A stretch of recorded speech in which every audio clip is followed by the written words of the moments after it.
The soulful sounds of black jazz in the 1930s and 40s was one of the hottest, most aggressive musical art forms of this country.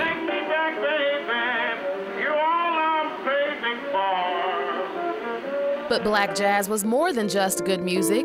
It was a tool that united a community of musical talents right here in the heartland. The black community has always had good roots here in jazz. And before integration really came into being, we white musicians would come over here to the black clubs and sit in with the bands. Gayle Williamson, who some call the grandfather of jazz, clearly remembers Tulsa's Greenwood district as a jazz powerhouse, an area that he says gave birth to many international jazz stars.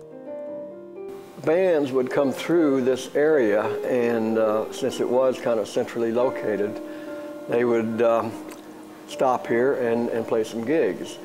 Out of that background, a lot of the current musicians at that time were able to establish themselves and go and play with some of these traveling groups.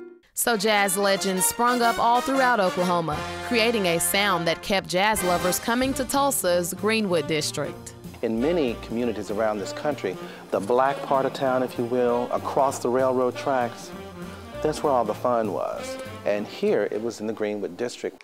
Cigarette holder, which awakes me. Chuck Cissel, director of the Oklahoma Jazz Hall of Fame in Tulsa, says that the jazz influence in Oklahoma is far too rich to ignore. Cissel says jazz is reflective of black culture, making it a significant part of African American history. Well, music, period, is important to African American people. It's just indigenous to our nature. We love music. We love dance. It's Africa to hear. And you can find Oklahoma's black jazz roots at the Oklahoma Jazz Hall of Fame, a collection of musical history that founder Maxine says is not only inspirational, but educational.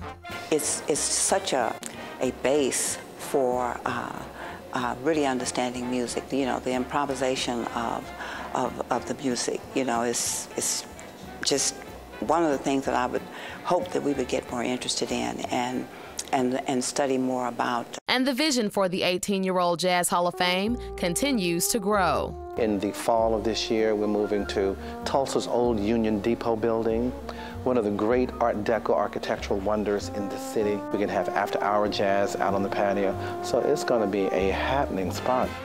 Making the Oklahoma Jazz Hall of Fame a promoter of what jazz truly is, a sound that is soothing to the ear and calming to the soul. And if I want something that's kind of jumping and want to make me feel happy, then I may listen to a Count Basie, or I might listen to a Duke Ellington. That's very, very tranquilizing to me.